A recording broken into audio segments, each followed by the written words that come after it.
Background and the road to resistance. On a crisp autumn morning in November 1940, the Abramowitz family stood at their apartment window on Siena Street, watching workers stack the final bricks of a wall that would forever change their lives. Sarah Abramowitz, a seamstress and mother of three, clutched her youngest child to her chest as her husband David packed their meager belongings into two small suitcases. "We have until tomorrow," David said quietly, his voice steady despite the tremor in his hands. "The Germans say all Jews must be inside the ghetto by then." The Abramowitz family was among the 380,000 Jews, nearly a third of Warsaw's population, who were forced into an area comprising just 2.4% of the city's total space. The German decree of October 12, 1940, had ordered the establishment of a Jewish residential district in Warsaw, and by November 15th, the ghetto was sealed off from the rest of the city.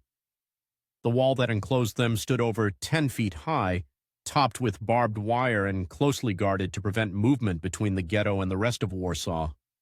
For the Abramowitz family and hundreds of thousands of others, this wall represented not just physical confinement, but the beginning of a systematic attempt to destroy their community. As they made their way through the crowded streets toward their assigned housing, a single room they would share with another family, Sarah noticed the faces of her neighbors. Some wore expressions of disbelief, others of resignation, but in many eyes she saw something else. A quiet determination that would become the foundation of resistance in the months to come. The conditions inside the Warsaw Ghetto deteriorated rapidly. By April 1941, the population had swelled to approximately 460,000 people, with an average of 7.2 persons sharing a single room. The German authorities deliberately provided insufficient food, with rations limited to a mere 181 calories per day by 1941, less than a tenth of what a healthy adult requires.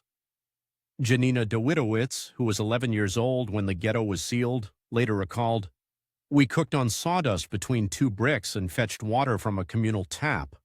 Food was bread mixed with sawdust and potatoes, rationed to 108 calories per day." The deliberate starvation policy had devastating effects. Between October 1940 and July 1942, approximately 92,000 Jewish residents, nearly 20% of the ghetto's population, died from starvation, disease, and exposure to cold. The streets became filled with the dead and dying, including many children. Abraham Lewent, a survivor, described the horror. "The hunger in the ghetto was so great, was so bad, that people were laying on the streets and dying. Little children went around begging." Disease spread rapidly through the overcrowded quarters. With minimal sanitation facilities, just 5 public bathhouses serving the entire population, and limited access to clean water, typhus became epidemic. The Germans cynically used this as justification for the ghetto's existence, claiming that Jews were especially susceptible to typhus and therefore must be confined, when in fact the conditions they imposed were deliberately designed to spread disease.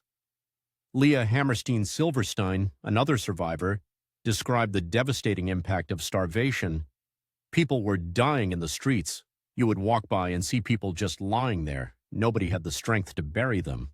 The Jewish community tried to organize some kind of burial society, but they couldn't keep up with the number of dead. Beyond the physical suffering, ghetto residents endured profound psychological trauma. Families were torn apart, professional careers destroyed, and basic human dignity stripped away. The Germans implemented a system of random terror, arbitrary executions, beatings, and humiliations designed to break the spirit of the Jewish population. Children were particularly vulnerable.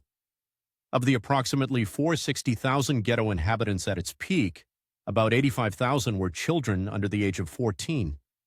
Many lost parents to starvation or disease and were forced to fend for themselves on the streets. The sight of emaciated children begging or dying on the sidewalks became commonplace. Rosa Galick-Brunswick, who survived the Warsaw Ghetto, described a typical roundup. The Germans would suddenly appear and surround a building. They would force everyone out into the courtyard, separate the men from the women and children. People would be screaming, crying. You never knew if you would see your family again. For many, the psychological burden was as devastating as the physical deprivation. The constant fear, the daily humiliations, and the struggle to maintain human dignity in inhuman conditions took a tremendous toll. Yet, remarkably, many ghetto residents found ways to resist despair and maintain their humanity. Despite the overwhelming hardships, the Jewish community in the Warsaw Ghetto demonstrated extraordinary resilience and ingenuity. From the earliest days of the ghetto's existence, various forms of resistance emerged, not just physical opposition to Nazi rule, but efforts to preserve Jewish culture, education, and dignity. One of the most crucial forms of resistance was smuggling. With official rations providing less than 10% of necessary calories, smuggling became essential for survival. Children often played a vital role in this dangerous enterprise. Small enough to slip through holes in the wall or sewers, they risked their lives daily to bring food into the ghetto. According to historical records, between 80 and 97.5% of the total food consumed in the ghetto came through smuggling operations. Children as young as 6 or 7 would cross to the Aryan side multiple times a day, returning with goods that could weigh as much as they did. If caught, they faced severe punishment or death. Beyond smuggling food, the ghetto inhabitants created networks to preserve education and culture. Despite Nazi prohibitions, secret schools operated throughout the ghetto. When the Nazis established the Warsaw Ghetto in 1940, they made it illegal to open schools. Although they began to allow the Jewish administration to open some schools in 1941, secret schools were set up from the very beginning. Janusz Korczak, a renowned Polish Jewish educator and children's author, ran an orphanage in the ghetto where he worked tirelessly to provide not just physical care but education and emotional support to children. Despite repeated offers to escape the ghetto, Korczak refused to abandon his charges. In August 1942, when the Nazis came to deport the 200 children in his care to Treblinka, Korczak insisted on accompanying them to their deaths. Cultural activities persisted as acts of spiritual resistance. The ghetto had several theaters that staged plays, concerts, and literary evenings. Artists continued to create, musicians to perform, and writers to document life in the ghetto. These activities provided not just entertainment, but a means of preserving cultural identity and human dignity in the face of dehumanization. Perhaps one of the most significant acts of resistance was the creation of the Oneg Shabbat archive by historian Emanuel Ringelblum. Recognizing the historical importance of documenting Nazi crimes, Ringelblum and his collaborators collected diaries, official documents, photographs, artwork, and testimonies from ghetto residents. This vast archive was hidden in milk cans and metal boxes buried beneath the ghetto, to be recovered after the war as evidence of what had occurred. Religious observance continued despite Nazi prohibitions. Secret prayer gatherings were held in private homes, and religious holidays were observed clandestinely. For many, maintaining religious traditions was a form of spiritual resistance against Nazi attempts to eradicate Jewish culture. Medical professionals in the ghetto also found ways to resist.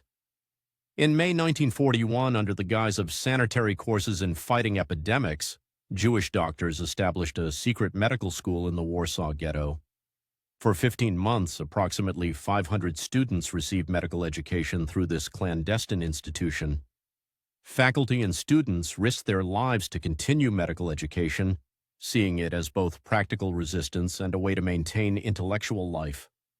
As conditions in the ghetto worsened, more organized forms of resistance began to emerge. Underground networks formed to coordinate smuggling operations, distribute information from the outside world, and eventually to prepare for armed resistance. The Jewish Combat Organization, ZOB, and the Jewish Military Union, ZZW, would later become the primary armed resistance groups in the ghetto, but their foundations were laid in these early networks of mutual aid and information sharing.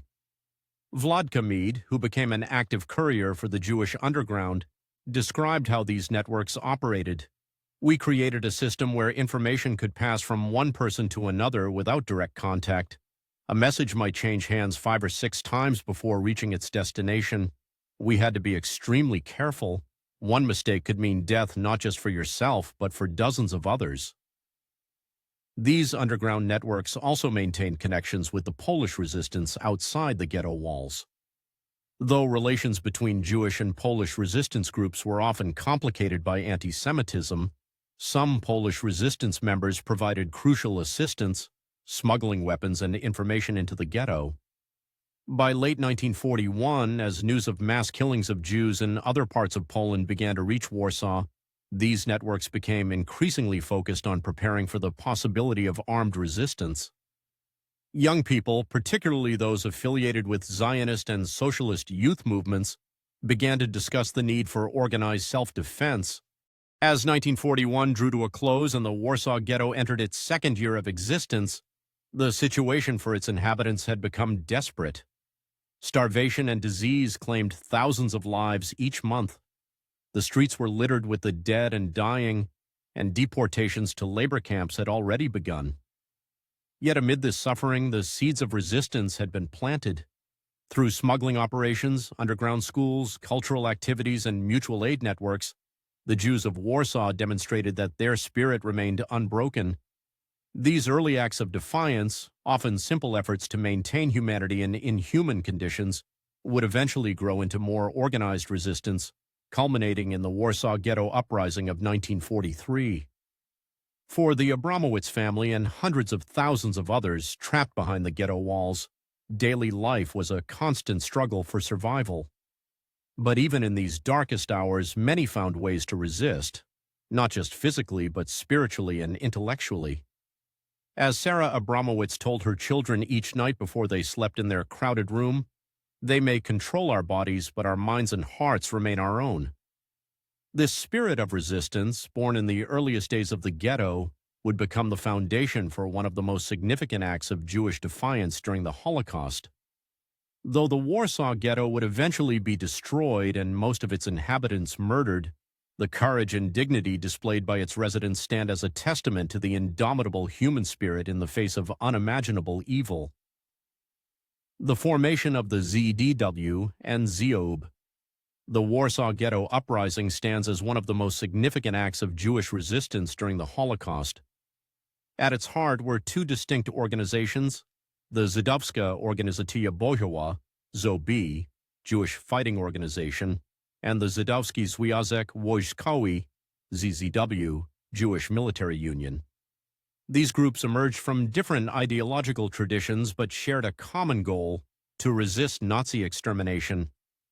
The ZOB formed in July 1942 following the first mass deportations to Treblinka, when approximately 300,000 Jews were removed from the Warsaw Ghetto. This organization represented a coalition of various Jewish political movements, primarily left-wing and centrist Zionist youth groups, along with the Socialist Bund. The ZOB's leadership structure reflected this broad coalition, with representatives from different political factions working together under the command of Mordecai Anielewicz. In contrast, the ZZW emerged from the revisionist Zionist movement, specifically its youth wing Beitar, founded by Vladimir Zeev Jabotinsky. Before the war, Beitar had been one of the largest Zionist movements in Poland. However, when war broke out, many of its leaders, including Menachem Begin, fled eastward, hoping to reach Palestine. This leadership vacuum influenced the ZDW's development, as noted by historians Dariusz Libionka and Lawrence Weinbaum. The organization was subsequently strengthened by politically unaffiliated fighters and even some leftists not yet absorbed by the ZOB. The ideological differences between these organizations were significant. The ZOB embraced a more socialist-oriented Zionism and included non-Zionist elements like the Bund. The ZZW, rooted in revisionist Zionism, held more nationalist and militaristic views. These differences extended to their relationships with Polish resistance groups. The ZZW maintained stronger connections with the Polish underground, particularly right-wing factions, while the ZOB worked more closely with left-wing Polish resistance groups. Key leaders, personalities, and leadership styles: Mordecai Anielewicz, the visionary commander. Mordecai Anielewicz, born in 1919 in Wiesko, Poland, emerged as the principal leader of the ZOB. At just 23 years old, he demonstrated remarkable leadership qualities that inspired those around him.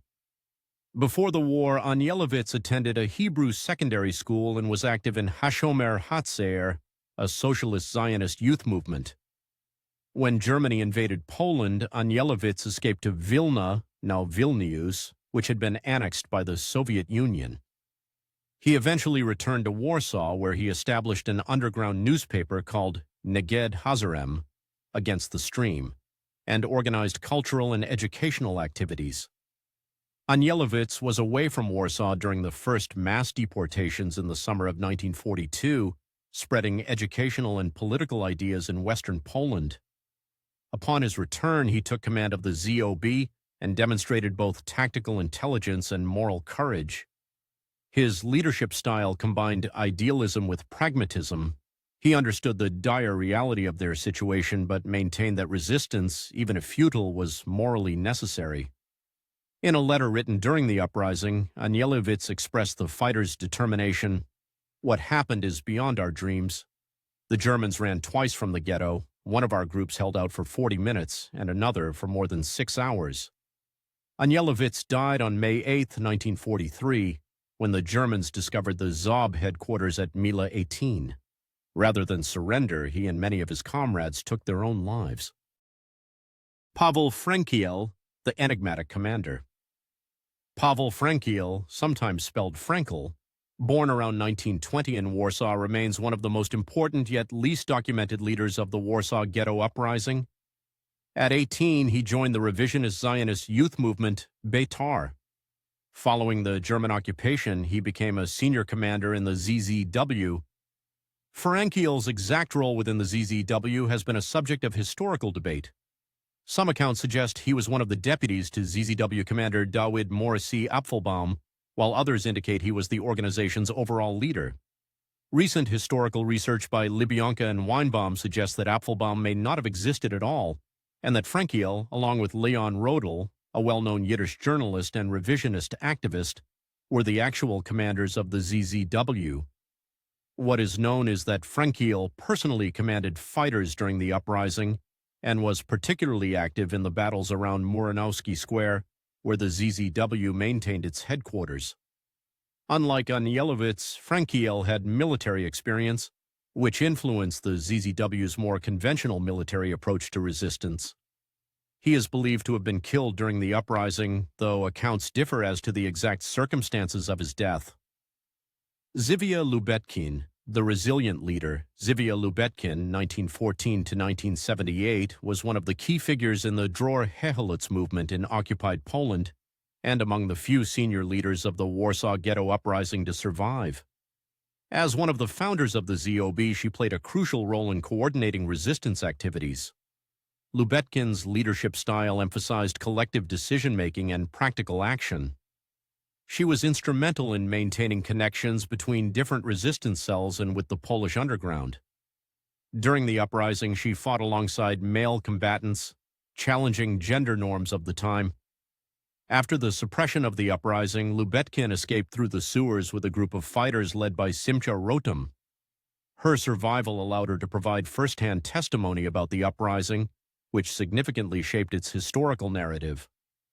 After the war, she and her husband Yitzhak Zuckerman, another ZOB leader, founded Kibbutz Lohame Hagata Ot, Ghetto Fighters Kibbutz, in Israel.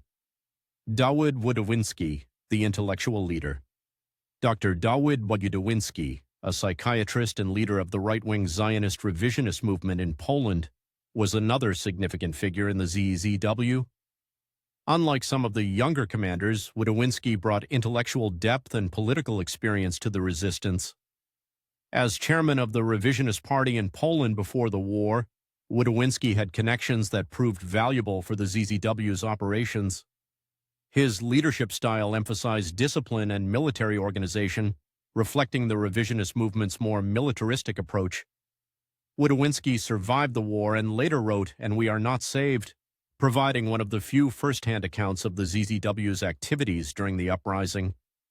His testimony has been crucial for understanding the role of the revisionist resistance, though historians have noted that, like many memoirs, it contains some inconsistencies and potential exaggerations.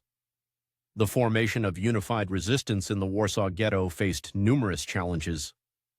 The Jewish community in pre-war Poland was politically diverse, with deep ideological divisions between socialist, communist, Bundist, various Zionist factions, religious groups, and assimilationists. These divisions did not disappear in the ghetto. If anything, they were initially intensified by the desperate conditions. The first major challenge was overcoming political rivalries. The left-leaning ZOB and right-leaning ZZW maintained separate command structures throughout the uprising, reflecting their ideological differences. As noted by historian Mary Seaman, the ZZW and ZOB did not share their arms, each maintained a separate hierarchy of command. This division of resources potentially weakened the overall resistance effort. A second challenge was the scarcity of weapons. Both organizations struggled to acquire arms, which were extremely expensive and difficult to smuggle into the ghetto. The ZZW, with its stronger connections to the Polish military underground, managed to secure more weapons than the ZOB initially.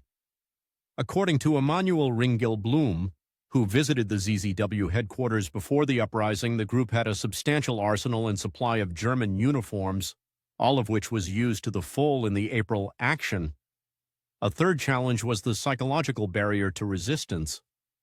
After witnessing the deportation of 300,000 Jews in the summer of 1942, many ghetto residents had fallen into despair. The resistance leaders had to overcome this fatalism and convince people that fighting back, even against overwhelming odds, was preferable to passive acceptance of death. Despite these challenges, the two organizations did achieve a degree of cooperation. As the United States Holocaust Memorial Museum notes, although initially there was tension between the ZOB and the ZZW, both groups worked together to oppose German attempts to destroy the ghetto. This cooperation was most evident in their territorial arrangement. Each group controlled different sectors of the ghetto and coordinated their defensive positions. The January 1943 action marked a turning point. When German forces entered the ghetto to resume deportations, they were met with unexpected armed resistance. Members of both the ZOB and ZZW fought back, causing German casualties and forcing a temporary halt to the deportations. This limited success boosted morale and convinced more ghetto residents to support the resistance. In a call to arms issued in January 1943, the resistance declared, "We are rising up for war. We are of those who have set themselves the aim of awakening the people. Our wish is to take this watchword to our people: awake and fight. Do not despair of the road to escape. Know that escape is not to be found by walking to your death passively like sheep to the slaughter. It is to be found in something much greater, in war." By April 1943, when the final German assault began, the resistance had achieved a remarkable degree of unity of purpose, if not organizational unity. The ZOB had approximately 500 fighters, while the ZZW had about 250. Together, they represented the diverse political spectrum of Polish Jewry, united in their determination to resist Nazi extermination with dignity and courage. The Warsaw Ghetto Uprising demonstrated that even in the most extreme circumstances, people with profound ideological differences could find common ground in resistance against oppression. Though their cooperation was imperfect and their ultimate military defeat inevitable, their moral victory was undeniable. As Jürgen Stroop, the Nazi commander tasked with suppressing the uprising, noted in his report, the Jewish and Polish flags flying over the ghetto not only motivated but also unified Poles and Jews, a testament to the power of resistance to transcend political divisions in the face of existential threat. Arming the resistance, smuggling, sabotage, and secret networks. In the shadow of the ghetto walls, a silent war was being waged. While Nazi propaganda portrayed Jews as passive victims awaiting their fate, an intricate network of resistance fighters, many of them young women and children, was developing ingenious methods to acquire weapons, smuggle supplies, and prepare for armed resistance against overwhelming odds. The backbone of the Warsaw Ghetto's weapons smuggling operation was a remarkable group of young Jewish women known as the Kashariot, from the Hebrew word kisher meaning connection. These women, often in their late teens or early 20s, became the lifelines between the isolated ghetto and the outside world. These heroic girls, Chache and Frumke, They are a theme that calls for the pen of a great writer, wrote Emanuel Ringelblum in his diary in May 1942.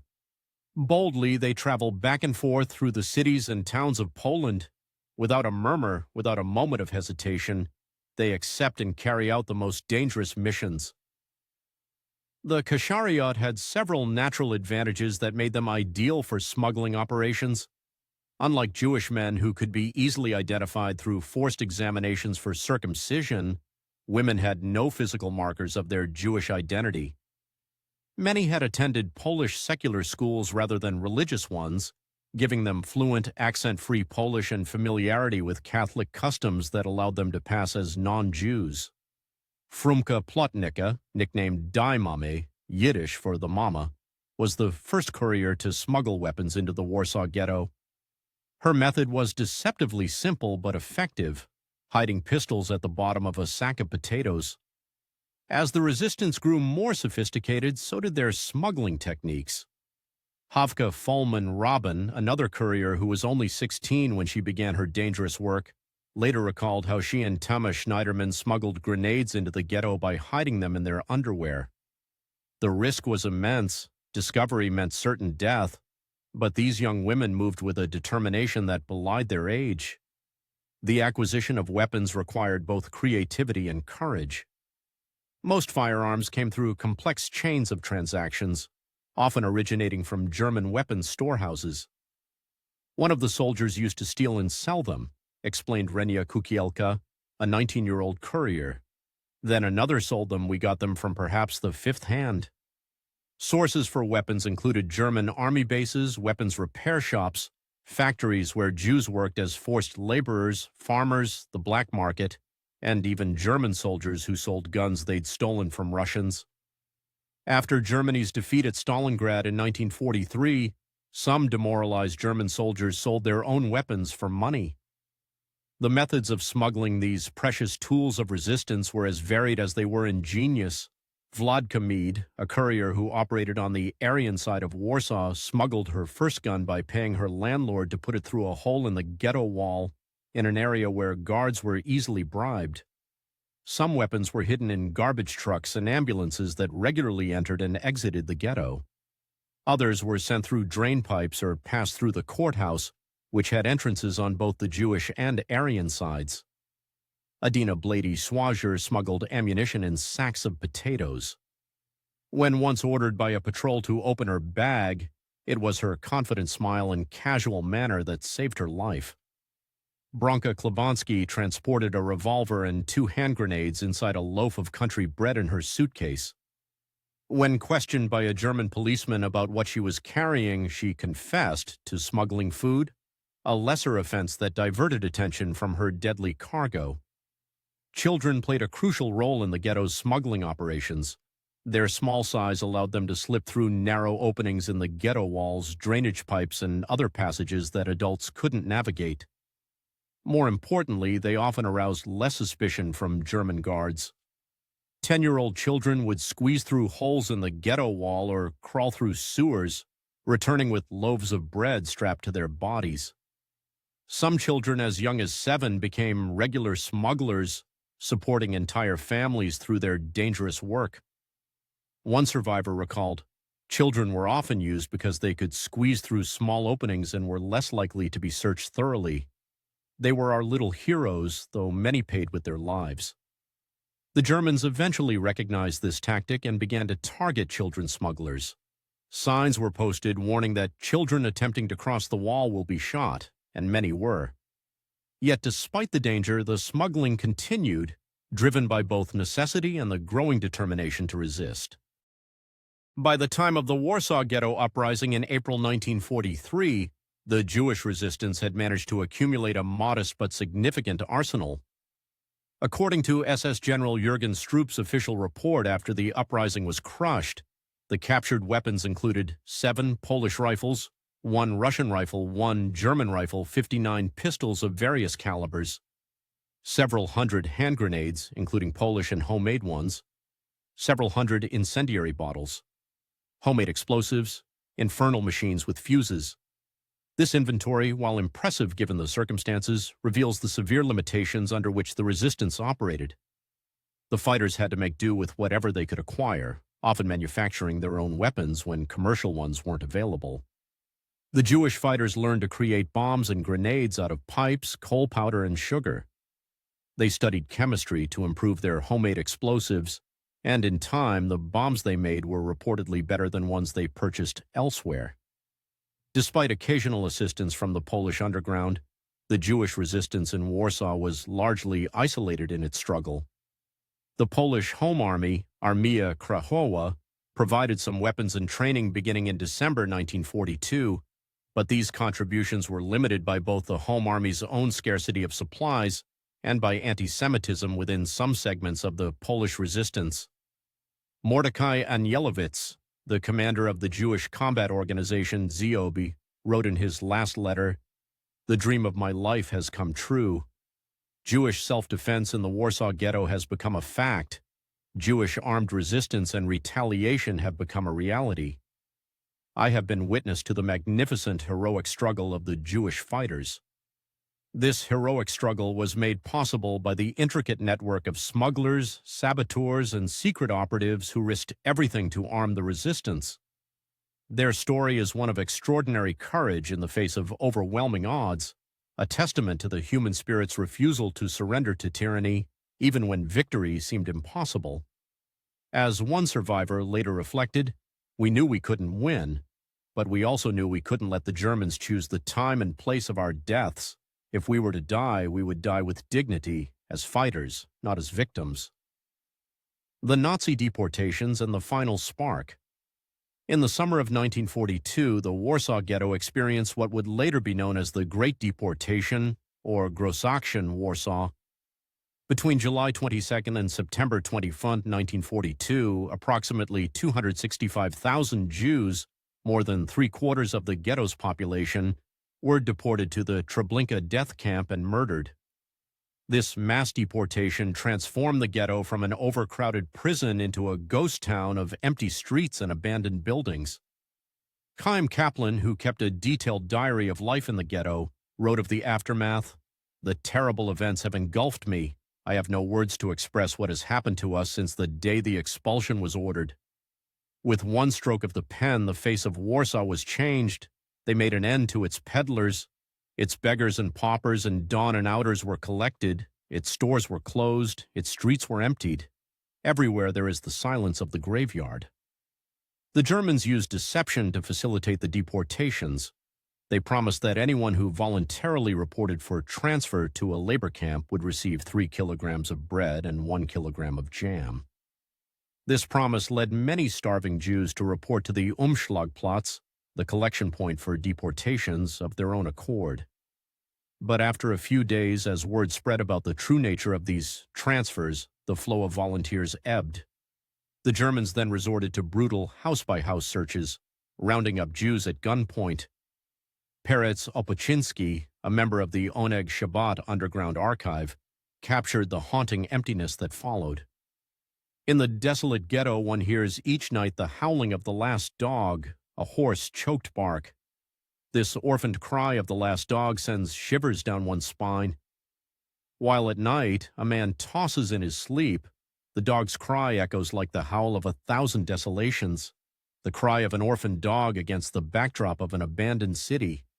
By January 1943, the approximately 60,000 Jews who remained in the Warsaw Ghetto had lost parents, partners, children, and friends to the deportations. They knew that the sword of Treblinka hung over their heads as well. When the Germans entered the ghetto on January 18, 1943, to begin another round of deportations, they encountered something unexpected: armed resistance. On 18 January 1943, the Warsaw Ghetto saw the first instance of combat between members of the Jewish underground resistance and the Germans, notes the Warsaw Ghetto Museum. This act of resistance was caused by the announcement of yet another deportation of the ghetto residents to the Treblinka death camp. According to survivors' accounts, January 18, 1943, was a sunny but bitterly cold day, with temperatures reaching 20 degrees Celsius. The ghetto was surrounded by German troops supported by auxiliary formations consisting mainly of Latvians and Ukrainians. As people rushed to prepared hideouts, members of the Jewish combat organization ZOB took action. Mordecai Anielewicz, the 23-year-old commander of ZOB, led a group of fighters from the Hashomer Hatzair movement. They mingled with Jews being led to the Umschlagplatz and at the intersection of Zamenhof and Niska streets attacked the German guards. Tivia Lubetkin, a resistance fighter, later recalled, "At first the Germans were surprised. They became confused and lost control of the situation. We could hear them shouting, 'The Jews are shooting at us.' Several German soldiers were killed in the fighting. More groups of fighters joined the battle, attacking German troops near Zamenhof, Mila, and Franciskanska streets. The fighting continued for 4 days, during which many fighters perished. Nearly 1,200 civilians were killed in the streets, and about 5,000 Jews were deported to Treblinka. But the Germans suffered casualties too, about a dozen dead and several dozen wounded, and on January 21st they suspended the deportations. Shmuel Winter, a public figure in the Warsaw Ghetto, wrote in his diary, "Today it will be half a year since our destruction began, July 1942. Had we but resisted then at least as much as we resisted during the last deportation, January 1943, the Nazis would not have succeeded so easily in destroying such a large Jewish community. If the Jews had at the very least not gone of their own free will but stubbornly hidden as they have been doing in the last few days, then the deportation would have lasted for months on end. One shudders to think that it required 250,000 Jews to give their lives for the remainder to understand the reality of the situation and come to the right conclusions. The January uprising marked a psychological turning point for the ghetto's remaining inhabitants. The Jews' resistance took the Germans completely by surprise and reinforced their conviction that the final liquidation of the ghetto was a necessity. But for the Jews, it demonstrated that resistance was possible. The January clashes and the deportations to the Treblinka death camp that took place at the time also resulted in increased support for the plan to organize an open rebellion, notes the Warsaw Ghetto Museum. By this point, the Jews who remained in the ghetto realized that their fate was already sealed. Remembering the results of their submission to the Germans' orders during the deportation in the previous summer, they knew that continued compliance with their demands is pointless. In the 3 months between the January uprising and the final confrontation in April, the resistance movement grew in both numbers and determination. The Jewish Fighting Organization, ZOB, and the Jewish Military Union, ZZW, intensified their efforts to acquire weapons, train fighters, and prepare bunkers. The entire ghetto became a hive of underground activity. Marek Edelman, one of the ZOB commanders who survived the war, described the transformation. "We were no longer lambs led to the slaughter. We were no longer helpless. We had discovered a terrible truth, that a person with a gun in hand could resist, could fight back." The resistance organizations published proclamations urging the ghetto population not to report for deportation. They reminded people of the grim fate that awaited them at Treblinka and urged them to hide or fight instead. Underground bunkers were constructed throughout the ghetto, connected by a network of tunnels. Weapons were smuggled in or manufactured in secret workshops. Young people with no military training studied chemistry to learn how to create bombs and grenades out of pipes, coal powder, and sugar. Even the Judenrat Jewish Council, which had previously cooperated with German orders, now subordinated itself to the Jewish Combat Organization. The entire ghetto was preparing for a final stand. On April 18, 1943, news arrived that the Germans had stationed an army in Warsaw, and it seemed that the ghetto was to be liquidated. The members of the underground resistance movements went into high alert. That night, the ghetto was surrounded. Many people had already heard of this from lookouts posted on rooftops. "No one slept that night," recalled Tuvia Borzakowski, a member of the Jewish Fighting Organization. "Everybody spent the time packing the most necessary articles, linen, bedding, food, and taking it down to the bunkers. The moon was full and the night was unusually bright. There was more movement in the courtyards and streets than by day." Shoshana Baharir, a survivor, remembered, It was Passover Eve 1943, and we had arranged everything in the house in preparation for the holiday. We even had matzot, unleavened bread, everything. We had made the beds. The policeman who lived with us always told us everything that was going to happen. He told us, "You should know that the ghetto is surrounded with Ukrainians. Tonight will not be a good night." He had heard this. We took all our belongings and went into the bunker. Why wait? So we took what we still had at home, whatever food we had, everything, and went down into the bunker. And waited.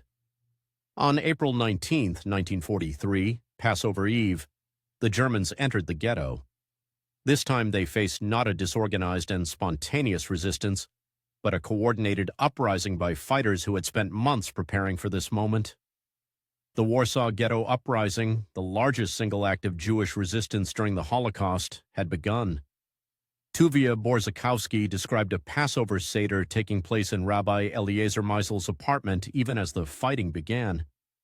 Amidst this destruction, the table in the center of the room looked incongruous with glasses filled with wine, with the family seated around, the rabbi reading the Haggadah.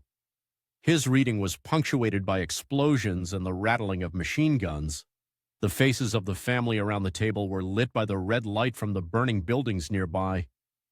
The fighters knew they could not win against the overwhelming force arrayed against them. But as Marek Edelman, the last surviving ZOB commander, later said, their goal was not to allow the Germans alone to pick the time and place of our deaths. They would die fighting with dignity rather than in the gas chambers of Treblinka. Pavel Frankel, commander of the ZZW, had addressed his fighters after the January clashes with words that now prove prophetic. Once it begins, our struggle will not be forgotten, no matter how long it lasts. Children living in the future Jewish state will learn about us, and for them, we will be model heroes. The murderers have already noticed this. The Germans' morale is weakening. Today they will leave us alone to better prepare for further liquidation. We will fight with guns in our hands, and in this fight, most of us shall fall. The Warsaw Ghetto Uprising would last for nearly a month, becoming the first major urban uprising in Nazi-occupied Europe. It was a testament to the human spirit's refusal to submit to tyranny, even in the face of certain death. The Jews of Warsaw had transformed from victims to fighters, choosing to die on their feet rather than live on their knees. The uprising begins April 19th, 1943. The morning of April 19th, 1943 dawned with an eerie stillness over the Warsaw Ghetto. It was the eve of Passover, a holiday that commemorates Jewish liberation from slavery in ancient Egypt. The irony was not lost on the fighters who had spent months preparing for this moment. Outside the ghetto walls, spring was beginning to transform Warsaw, but inside a different transformation was about to take place. SS Brigadeführer Jürgen Stroop surveyed his forces with confidence. Having replaced Ferdinand von Sommern-Frankenegg just 2 days earlier, he was determined to succeed where his predecessor had failed in January. At his disposal stood approximately 2,000 men, a mixture of SS troops, Wehrmacht soldiers, and auxiliaries from Ukraine, Latvia, and Lithuania. They were equipped with armored vehicles, machine guns, and flamethrowers. Their mission was straightforward: enter the ghetto, round up the remaining Jews, and deport them to the death camps. Stroop expected the operation to last 3 days at most. The Jews will not resist, he assured his officers. They know what awaits them if they do. At 6 a.m., German columns began to march toward the ghetto gates. The streets were deserted. No Jews had assembled at the collection points as ordered. Instead, the approximately 60,000 remaining ghetto inhabitants had disappeared into an elaborate network of bunkers and hiding places. The fighters of the Jewish Combat Organization, ZOB, and Jewish Military Union, ZZW, had taken up their positions, weapons at the ready. 24-year-old Mordecai Anielewicz, commander of the ZOB, crouched near a window on Mila Street, watching the Germans advance. His heart pounded as he gripped his pistol, one of the few real weapons his fighters possessed. Most were armed with homemade grenades, Molotov cocktails, and a handful of smuggled firearms. Despite their meager arsenal, the ZOB had the advantage of intimate knowledge of the ghetto's layout and the element of surprise. Remember, Anielewicz had told his fighters the night before, "We are not fighting to survive. We are fighting for the dignity of our people and to choose how we die." As the German column reached the intersection of Nalevki and Gizia streets, the silence was shattered. From windows, rooftops, and alleyways, Jewish fighters opened fire. The Germans, caught completely off guard, scattered for cover as bullets and homemade bombs rained down on them. "It's an ambush," shouted a German officer as his men fell around him. At Muranowski Square, the ZZW fighters under Pavel Frankel had prepared an even more dramatic welcome. Having acquired more weapons than their ZOB counterparts through their connections with Polish underground groups, the ZZW fighters had transformed the buildings around the square into fortresses. From their headquarters at 7 Muranowska Street, they unleashed a barrage of fire that stopped the German advance cold. In a bold act of defiance that would be remembered for generations, the ZZW fighters raised 2 flags atop their headquarters building, the white and blue flag of Zionism and the white and red flag of Poland. As these symbols of resistance fluttered in the spring breeze, visible from both sides of the ghetto wall, they delivered a powerful message. The Jews of Warsaw would not go quietly to their deaths. "The flags!" gasped Alicja Kaczynska, a Polish woman watching from outside the ghetto. "They've raised flags over the ghetto!" By mid-afternoon, the unthinkable had happened. The mighty German war machine had been forced to retreat from the ghetto. Stroop, furious at this humiliation, reported losing 12 men in the first assault, either killed or wounded. His armored vehicles had proven nearly useless in the narrow streets, and 2 had been disabled by Molotov cocktails. "We were beaten by Jews," one German soldier was heard muttering in disbelief as he retreated. Inside a bunker on Mila Street, Zivia Lubetkin, one of the few female commanders in the ZOB, could hardly believe what had happened. "For the first time," she would later write, "we saw the Germans running away from Jews. It was like a dream." The victory, however momentary, sent a surge of pride through the ghetto. Even those who had opposed armed resistance now looked upon the fighters with awe. Children emerged briefly from hiding places to touch the weapons of the defenders, their eyes wide with wonder at seeing their oppressors flee. While the ZOB controlled most of the central ghetto area, the ZZW's stronghold at Muranowski Square became the symbol of the most determined resistance. The 2 organizations, though divided by political ideology, the ZOB being primarily left-wing and the ZZW right-wing Zionist, were united in their determination to resist the Germans. Leon Rodel, a ZZW commander, had positioned his fighters strategically throughout the buildings surrounding Muranowski Square. Unlike the ZOB, which relied heavily on hit-and-run tactics, the ZZW engaged in more conventional combat, holding their positions and maintaining a continuous line of fire. The Germans expected compliance, Rodel told his men as they prepared for another assault. Instead, they found warriors. Meanwhile, in the central ghetto, Marek Edelman, deputy commander of the ZOB, directed operations from a makeshift command post. His fighters moved through hidden passages between buildings, striking German units and then disappearing before reinforcements could arrive. "We fight differently than the ZZW," Edelman explained to a young fighter. "They hold territory, we strike from the shadows, but our goal is the same, to make the Germans pay for every Jewish life they take." The civilian population of the ghetto played a crucial role in the uprising. Having endured years of starvation, disease, and terror, they now refused to assemble for deportation, instead hiding in elaborate bunkers constructed in the months leading up to the uprising. Rachel Auerbach, a member of the Oneg Shabbat archive group that had documented life in the ghetto, watched from a hiding place as the fighting unfolded. "Even those who cannot fight are resisting," she whispered to those huddled with her. "By refusing to surrender, by choosing to hide rather than obey, every Jew in the ghetto is part of this uprising." In one bunker on Franciscanska Street, Halina Birnbaum, just 13 years old, listened to the sounds of battle above. "My mother held me close," she would later recall, "and for the first time in years I saw hope in her eyes. Listen," she said, "our people are fighting back." As night fell on April 19, Stroop gathered his officers for an emergency meeting. The day's events had shaken him, but he was determined to crush the resistance. "Tomorrow," he declared, "we change our tactics. We will burn them out." Stroop's new strategy would be methodical and brutal. Rather than attempting to enter the ghetto en masse, his forces would proceed block by block using flamethrowers and explosives to destroy buildings and force the fighters from their positions. "We will make an example of these Jews," Stroop told his men. "No one defies the Reich and lives." Inside the ghetto, the fighters used the cover of darkness to regroup, tend to their wounded, and redistribute ammunition. They had achieved something remarkable. They had fought back against their oppressors and, for one day at least, had prevailed. But they harbored no illusions about the ultimate outcome. "Today we won a battle," Anielewicz told his commanders as they gathered in a bunker on Mila Street. "But we cannot win this war. What matters is that we have chosen to fight, to die with dignity, rather than be led like sheep to slaughter." As the first day of the uprising ended, the ghetto fighters prepared for the battles to come. They had struck a blow not just against the Germans, but against the myth of Jewish passivity.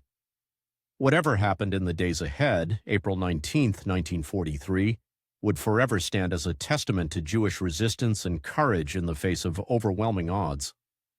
The flag still flew over Muranowski Square, visible in the moonlight, symbols of defiance that would inspire resistance fighters throughout occupied Europe.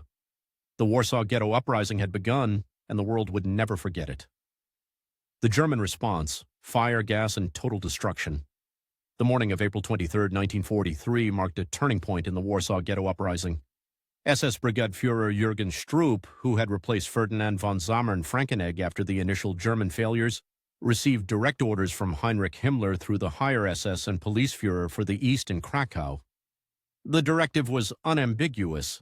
The Warsaw Ghetto was to be combed out with maximum severity and ruthless determination. Stroop wasted no time implementing this brutal mandate. "I therefore decided to carry out the total destruction of the Jewish quarter by burning down all residential blocks, including the blocks attached to the armament factories," he later wrote in his infamous report. The Germans deployed an arsenal of devastating weapons against the poorly armed Jewish fighters. Flamethrowers became the weapon of choice for clearing bunkers and buildings. German troops systematically moved through the ghetto, using these terrifying weapons to flush out hidden fighters and civilians alike. The heat was so intense that it melted metal and turned brick walls into crumbling ruins. As one survivor recalled, the sea of flames flooded houses and courtyards. There was no air, only black choking smoke and heavy burning heat radiating from the red-hot walls, from the glowing stone stairs.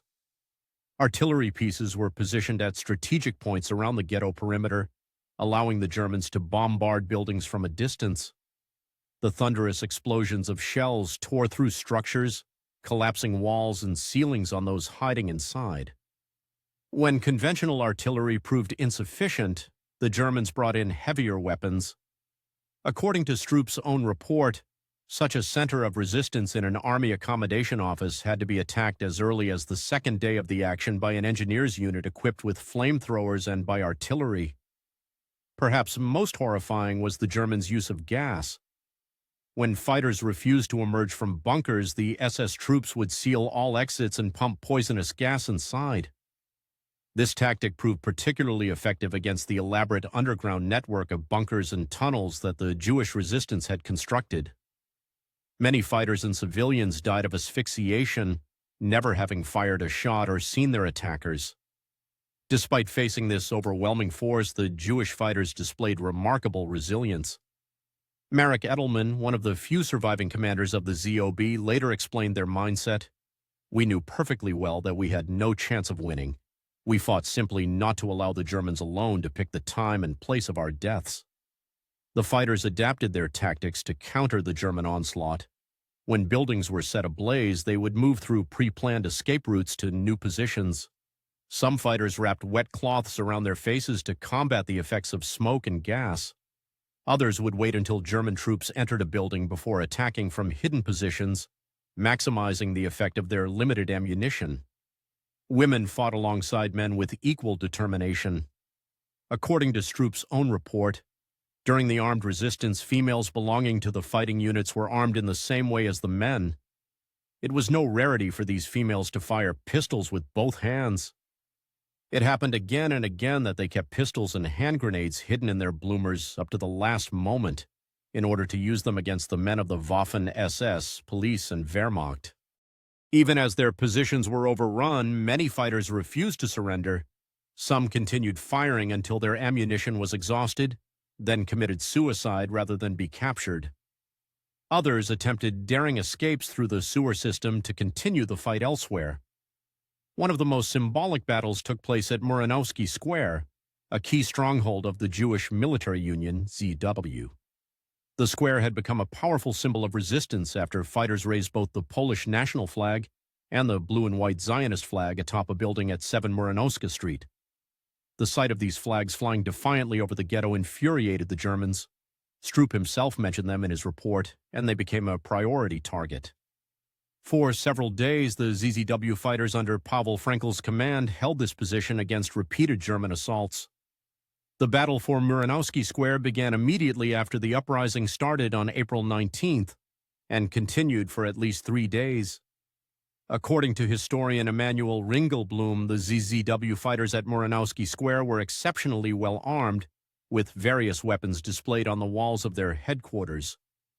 The Germans attacked with increasing ferocity, bringing in tanks and heavy weapons. Despite their superior firepower, they were repeatedly repelled by the determined Jewish fighters. On several occasions, the Germans were forced to retreat after suffering casualties. By April 22nd, however, the situation had become untenable. The Germans had surrounded the square and were systematically destroying buildings with artillery and flamethrowers. The ZZW fighters, running low on ammunition and with many wounded, were forced to abandon their positions. Some attempted to break through German lines, while others escaped through pre-planned routes to continue fighting elsewhere in the ghetto. The fall of Muranowski Square was a significant blow to the resistance, both practically and symbolically. The flags that had flown so defiantly were torn down, and one of the most organized centers of resistance had been neutralized. Perhaps the most heartbreaking episode of the uprising was the fall of the bunker at Mila 18, which served as the headquarters of the Jewish Combat Organization, ZOB. By early May, as the Germans tightened their grip on the ghetto, many of the remaining fighters had congregated in this underground complex. The bunker at Mila 18 was one of the most sophisticated in the ghetto. It contained living quarters, a well for water, food supplies, and an arsenal of weapons. Approximately 300 fighters and civilians had taken refuge there, including Mordecai Anielewicz, the commander of the ZOB. On May 8th, German forces discovered the entrance to the bunker. After failing to force the fighters out with demands for surrender, they employed their now familiar tactics. First came the flamethrowers, with the jets of fire shooting into the bunker's ventilation shafts. When this proved insufficient, they pumped gas into the enclosed space. Inside the bunker, the fighters faced an impossible choice: suffocation or surrender. Knowing the fate that awaited them if captured, many chose a third option. As the gas filled the bunker, Anielewicz and many of his comrades committed suicide rather than fall into German hands. Not all perished, however. A small group of fighters, led by Zivia Lubetkin and Marek Edelman, managed to escape through a secondary exit in the sewer system. They would later provide first-hand accounts of the final days of the uprising. The fall of Mila 18 effectively marked the end of organized resistance in the Warsaw Ghetto. Stroop triumphantly reported to his superiors, "The former Jewish quarter of Warsaw is no longer in existence." Even after the fall of the major strongholds, isolated pockets of resistance continued. Small groups of fighters, often just 2 or 3 individuals, continued to harass German patrols and set ambushes. Some remained hidden in bunkers for weeks, emerging only at night to search for food or attack German positions. One such group was discovered in a bunker on May 13th. When German troops attempted to enter, they were met with gunfire. After a brief firefight, the Germans withdrew and sealed the bunker's exits. They then pumped in gas and waited. When they finally entered, they found the bodies of 8 fighters who had chosen suicide over capture. Another group managed to escape the ghetto entirely through the sewer system on May 10th. Led by Simcha Rotem, known as Kazakh, they emerged on Prosta Street in the Aryan side of Warsaw.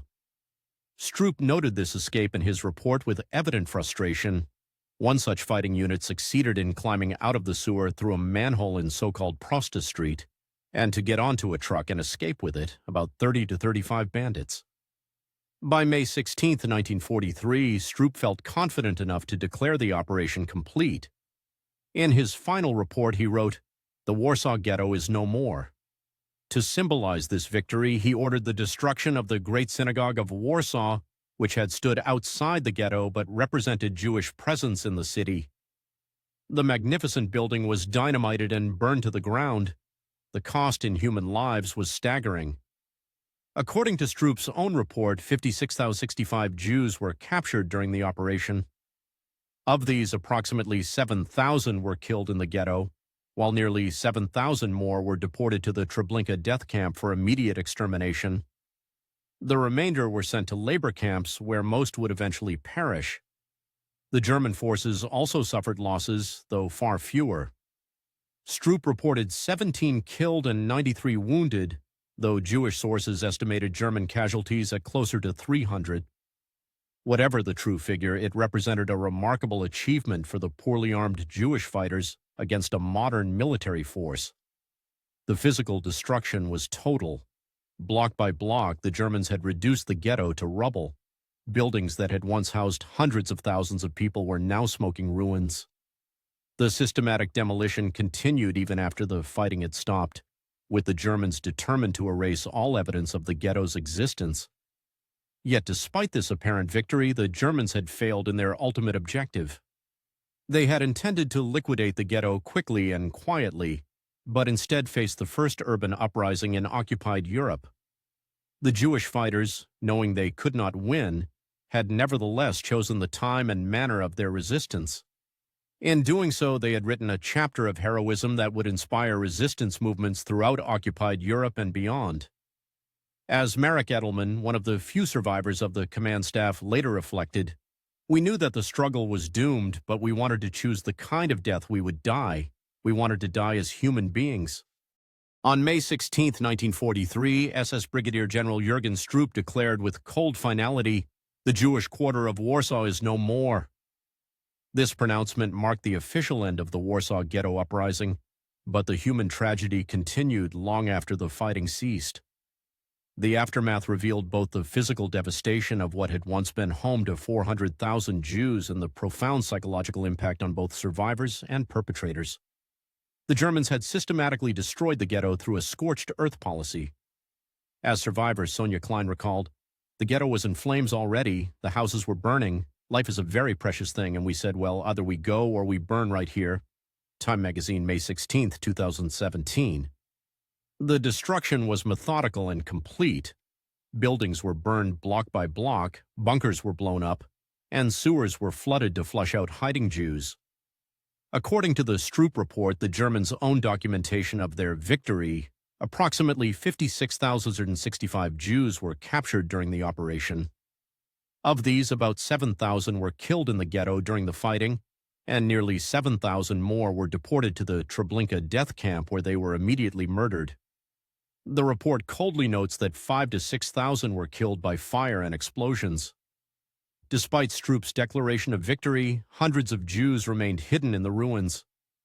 As documented by Yad Vashem, even after the 16th of May 1943, a number of undetected bunkers remained in the area of the former ghetto. It seems that hundreds of Jews still lived among the ruins of the ghetto even after its official liquidation. Survivor Aryeh, Leon Neyberg, described the haunting scene in his diary on June 6, 1943. "We would spend the entire day lying on our cots. Only the scouts who had ventured far afield remained outside, thoroughly checking the terrain. Across from us stood the ruins of the Jewish hospital, charred bed frames hanging from its soot-blackened rooms. Everything was as still as a cemetery, a silence which was only broken in the mornings when the German sappers paraded through the street. In an attic, we come across dead bodies, flies swarming all over them. The Germans were not finished with their destruction. In the summer of 1943, they brought Jewish forced laborers from Auschwitz to dismantle what remained of the ghetto. By September, Polish workers under armed German guard were ordered to blow up and demolish the remaining building frames, killing many of the last survivors hiding within. The human toll was devastating. Beyond the tens of thousands killed during the uprising itself, approximately 42,000 Jews were deported to forced labor camps and to the Lublin/Majdanek concentration camp. Most of these people were later murdered in November 1943 during Operation Harvest Festival. For those who survived, the psychological trauma was immense, as Sonia Klein, who was captured after hiding in a bunker, described, "I sit here calm and collected. Do you think I'm going to sleep tonight? No. But that's a small price to pay for what we owe our loved ones." Time, 2017. Interestingly, the fierce resistance encountered in the Warsaw Ghetto had a profound psychological impact on some German forces. The Germans had expected the Jews to submit passively as they had during previous deportations. Instead, they encountered determined fighters willing to die on their feet rather than on their knees. The resistance shocked many German soldiers who had been indoctrinated with the belief that Jews were cowardly and inferior. In his report, Stroop himself acknowledged the unexpected ferocity of the resistance, noting, "Again and again, fighting units of 20 to 30 or more Jewish youths, 18 to 25 years old, accompanied by corresponding numbers of females, renewed the resistance." Some German soldiers were reportedly disturbed by the level of courage displayed by the Jewish fighters. The fact that poorly armed civilians could hold off the mighty German war machine for nearly a month was a psychological blow to the Nazi narrative of superiority. This was particularly true when Jewish women were found fighting alongside men, with Stroop noting, "It was no rarity for these females to fire pistols with both hands." While Stroop declared victory in his final report, the uprising represented a profound moral victory for the Jewish resistance. As historian Javi Dreyfus notes, for both Jews and non-Jews, this event has become the symbol of the desperate heroism and resolute struggle of the Jewish spirit.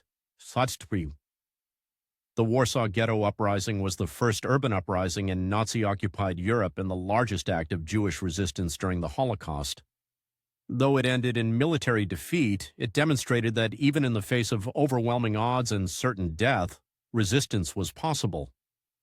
As survivor Helena Birnbaum later reflected, "The Warsaw Ghetto Uprising was a moment of pride for us. It was the moment when we showed the world that we were not going to go quietly to our deaths." The uprising's legacy lives on through the testimonies of survivors and the historical record. While Stroop's declaration that the Jewish quarter of Warsaw is no more was physically true, the spirit of resistance that emerged from the ghetto's ashes has endured for generations. The uprising demonstrated that even in humanity's darkest hour, the will to resist oppression remained unbroken. As one of the few survivors, Sonia Klein, put it, "When you are drowning and you see a straw, you hang on to the straw. Is the straw going to save you? No, but the touch of hope may." Time, 2017. This hope, manifested through resistance, became the enduring legacy of the Warsaw Ghetto Uprising, a testament to human dignity in the face of unimaginable evil. Civilian support and underground aid, the Warsaw Ghetto Uprising did not occur in isolation. Behind the armed resistance stood an intricate network of civilian supporters, underground organizations, and ingenious systems of communication and supply. These networks, often overlooked in accounts that focus solely on combat, were essential to the uprising's duration and impact. The bravery of those who risked their lives to support the fighters, both from within and outside the ghetto, represents one of the most remarkable aspects of this chapter in Holocaust resistance. The Warsaw Ghetto's underground infrastructure became a critical component of resistance operations. As Jürgen Stroop himself acknowledged in his infamous report, it has turned out that the Jews hid themselves in the sewers and in specially furnished bunkers. There was an organized system of cellars, bunkers, and passageways throughout the ghetto.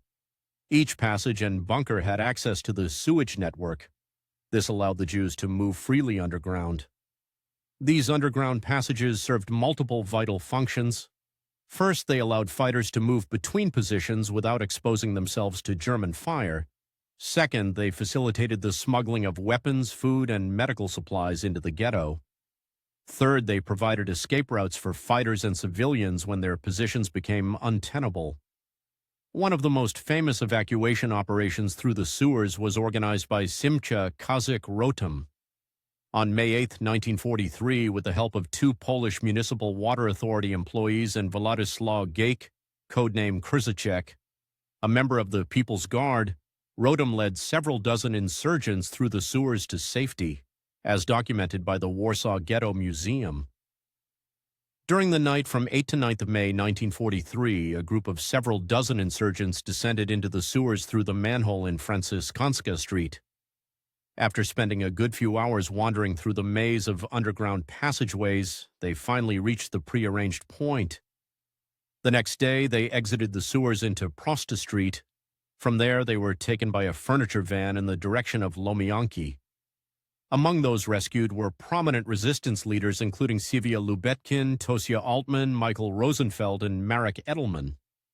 Today, a monument at 51 Prosta Street commemorates this daring evacuation. The sewer system, however, was not without its dangers. The Germans often guarded entry points and discharged gas into the tunnels. Many Jews who attempted escape through this route perished in the dark, fetid passageways, while others were captured upon emerging. Perhaps the most significant organized support for Jews in occupied Poland came from Zagota, the Council to Aid Jews with the government delegation for Poland. Established on December 4, 1942, Zagota was unique in Nazi-occupied Europe. It was the only government-established and supported underground organization specifically created to save Jews. Zagota evolved from the Provisional Committee to Aid Jews, founded on September 27, 1942, by Polish Catholic activists Zofia Kossak-Szczuka and Wanda Krahelska-Filipowicz. The organization brought together Poles and Jews from across the political spectrum, including socialists, Democrats, and Catholics, though notably the right-wing National Party refused to participate. Under the leadership of Julian Grobelny, Zagota developed specialized departments addressing clothing, children's welfare, medical care, housing, and document forgery. The organization's work was particularly crucial in providing false identification papers, estimated at around 50,000 documents, that allowed Jews to pass as Christians. Ferdinand Arkzinski, Zagota's treasurer, later recalled the organization's extensive operations. We had around 100 cells that provided food, medical care, money, and false identification documents to thousands of Polish Jews hiding in the Aryan side of the German occupation zone. The dangers faced by Zagota operatives cannot be overstated. Under German occupation, hiding or assisting Jewish refugees was punishable by death, a sentence carried out not only against the individual, but often their entire family. As Irina Sendler, one of Zagota's most famous members, put it, during the war it was simpler to hide a tank under the carpet than shelter a Jewish child. Women played crucial roles in the underground support networks, often serving as couriers between the ghetto and the outside world. Their contributions have frequently been overlooked in historical accounts that focus primarily on armed combat. Young Jewish women like Renia Kukielka could more easily pass as non-Jewish Poles, making them invaluable as courier girls. As Judy Battalion, author of The Light of Days, explains, Jewish women tended to be better suited than men to this kind of courier work, as they were able to integrate more easily into society, traveling unnoticed on the streets of Nazi-occupied Europe. That's because, unlike the boys, Jewish girls normally went to non-Jewish schools, so were better at pretending to be Christian. These women undertook extraordinary risks. Kukielka, who survived the war, once taped grenades to her body underneath her clothes, as well as hiding money and false papers in her undergarments and shoes. Others, like Frumka Plotnicka, smuggled themselves back into occupied Warsaw after initially escaping, becoming leaders in the ghetto resistance while running soup kitchens and schools. Children, too, played vital roles in smuggling operations. Small enough to squeeze through gaps in the ghetto wall or drainage pipes, they brought in food that kept families alive. As one survivor account notes, Children as young as 6 years old smuggled food into the ghetto, risking their lives daily to help feed their families.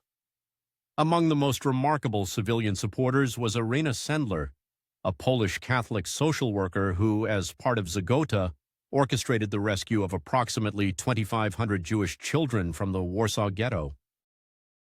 Sendler, who had access to the ghetto through her position with the Warsaw Social Welfare Department, created an extensive network to smuggle children to safety. Her methods were as creative as they were dangerous. Some children were smuggled out in gunny sacks and body bags, others in a mechanic's toolbox, in ambulances, and even coffins. Sendler enlisted the active assistance of the church in her work. Some children were taken in one door of a church in the ghetto and emerged through another door in the free zone, exiting with new Christian identities.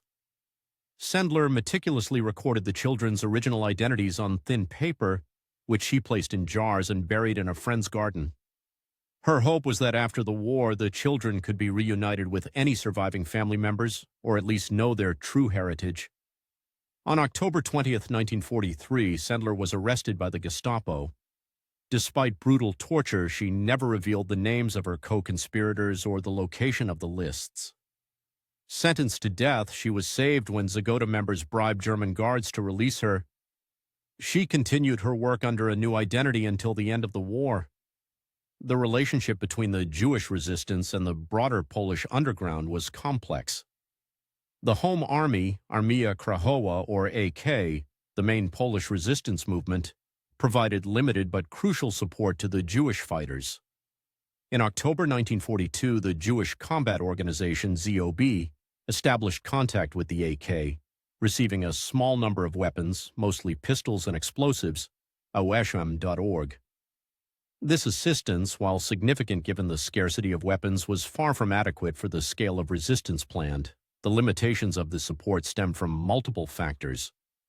The Polish underground itself faced severe shortages of weapons and was preparing for a national uprising that would come later, the Warsaw Uprising of 1944. Additionally, anti-Semitism within some segments of Polish society complicated cooperation efforts. Nevertheless, individual Poles took extraordinary risks to aid Jews. As Richard C. Lucas notes, the number of Poles who perished at the hands of the Germans for aiding Jews is difficult to establish, with estimates ranging from several thousand to as high as 50,000, Wikipedia.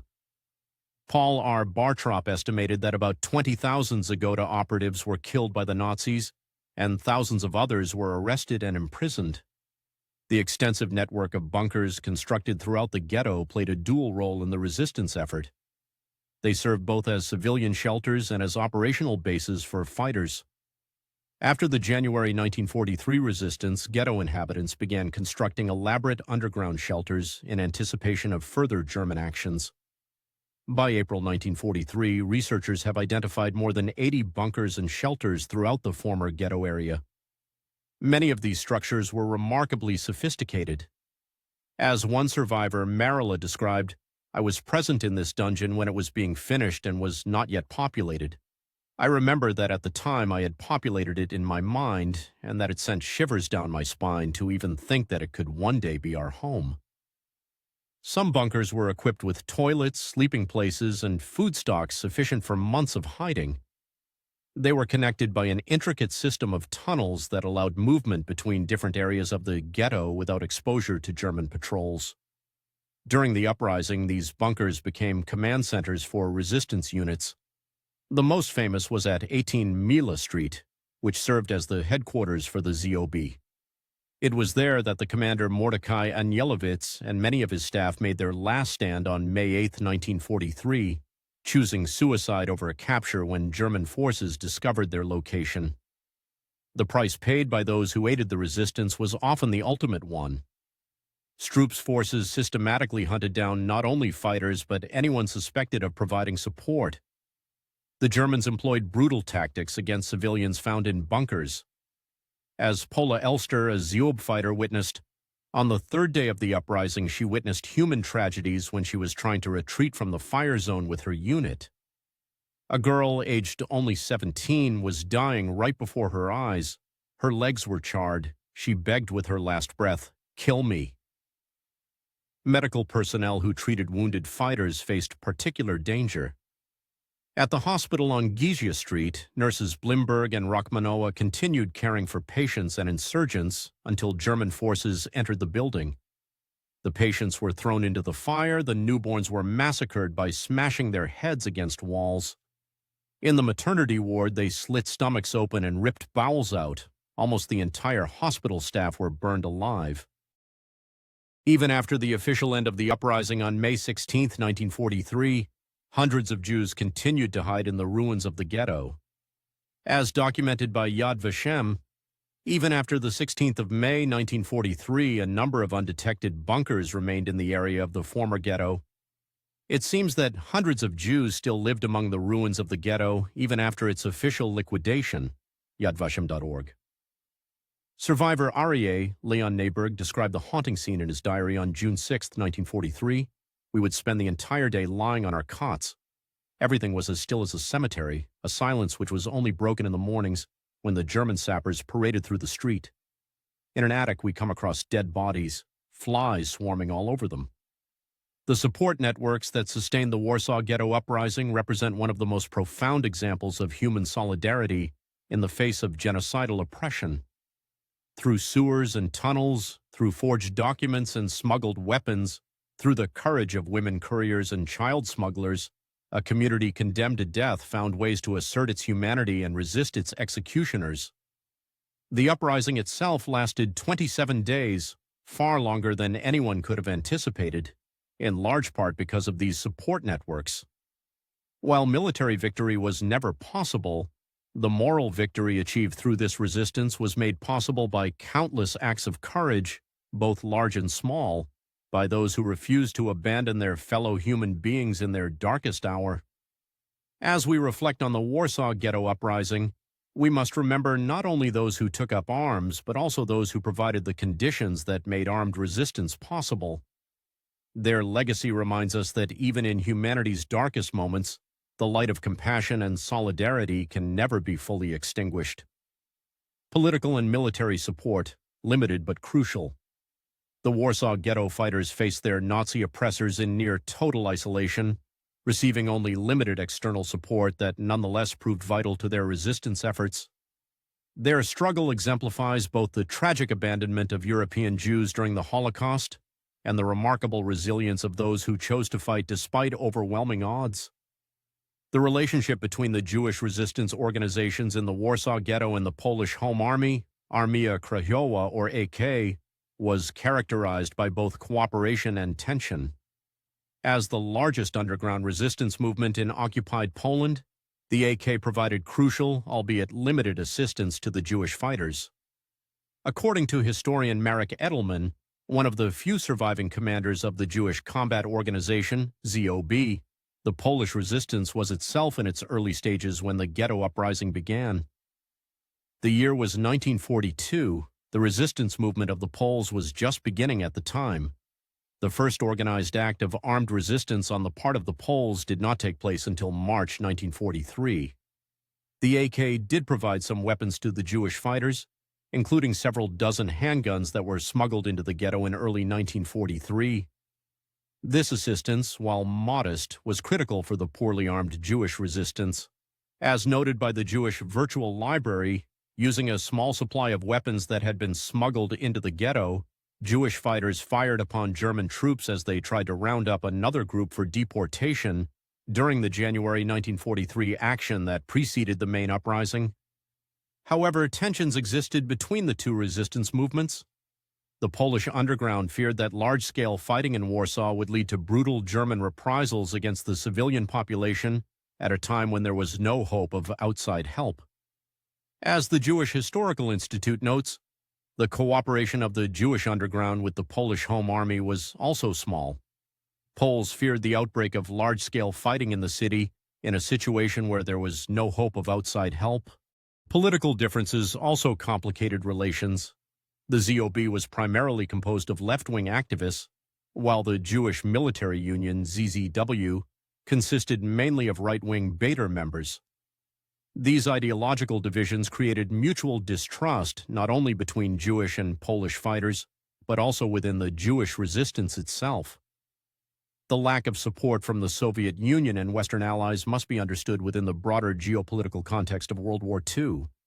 While the Warsaw Ghetto Uprising was underway in April 1943, the Allies were holding the Bermuda Conference, April 19 through 29, 1943, to discuss the Jewish refugee problem, but took no concrete action to assist those still trapped in Nazi-occupied territories.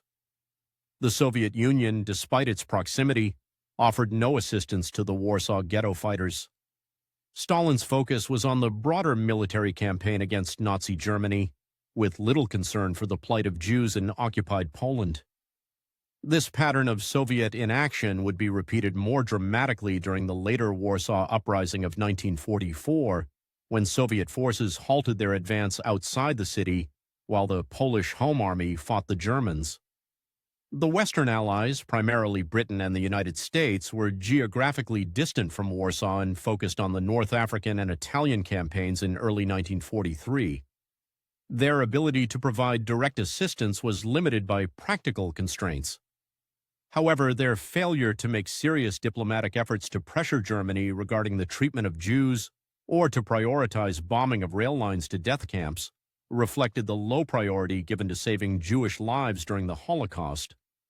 What makes the Warsaw Ghetto Uprising so remarkable is precisely the resilience shown by the Jewish fighters, despite their near-total isolation. As Marek Edelman later stated, their goal was not to allow the Germans alone to pick the time and place of our deaths, USHMM. This sentiment captures the essence of their resistance, a determination to maintain human dignity and agency even in the face of certain death. The fighters' resilience manifested in numerous ways. They constructed an elaborate network of bunkers and hiding places throughout the ghetto. They developed ingenious methods for manufacturing homemade explosives and incendiary devices. When conventional weapons were scarce, they improvised with Molotov cocktails and other makeshift armaments. The national interest notes that during the uprising, the freedom fighters used captured pistols and rifles of Russian, Polish, and German origin alike, along with Molotov cocktails, 2025. This resourcefulness in the face of overwhelming odds demonstrates the extraordinary determination of the ghetto fighters. Perhaps most importantly, the resistance leaders maintained morale among their fighters despite knowing that victory was impossible. As Yitzhak Zuckerman, one of the ZOB commanders, later recalled in a letter from Mordecai Anielowitz, "My life's dream has now been realized. Jewish self-defense in the ghetto is now an accomplished fact. I have been witness to the magnificent heroic struggle of the Jewish fighters." The Warsaw Ghetto Uprising stands as a testament to human resilience in the face of abandonment and isolation. Despite receiving only minimal external support, the Jewish fighters maintained their resistance for nearly a month against one of history's most brutal military machines. Their struggle reminds us that even in the darkest circumstances, the human spirit can find the strength to resist oppression and fight for dignity. The impact on Jewish resistance movements. The Warsaw Ghetto Uprising of 1943 stands as a pivotal moment in the history of Jewish resistance during the Holocaust. Though ultimately defeated militarily, its psychological and symbolic impact reverberated far beyond Warsaw, inspiring further acts of resistance and fundamentally altering perceptions of Jewish responses to Nazi persecution. The Warsaw Ghetto Uprising served as a powerful catalyst for subsequent acts of Jewish resistance throughout Nazi-occupied Europe. Most notably, it directly influenced the prisoner uprisings at the Treblinka and Sobibor death camps in the months that followed.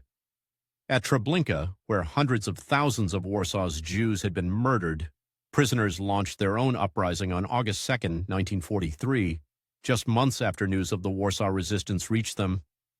Led by former Jewish soldiers, including Samuel Rosman and Richard Glazer, approximately 200 prisoners attacked SS guards and Ukrainian auxiliaries with improvised weapons. Though only about 70 escapees ultimately survived, the uprising severely damaged the camp's operations and contributed to the Nazis' decision to dismantle Treblinka shortly thereafter. Similarly, at Sobibor death camp, prisoners organized an uprising on October 14, 1943.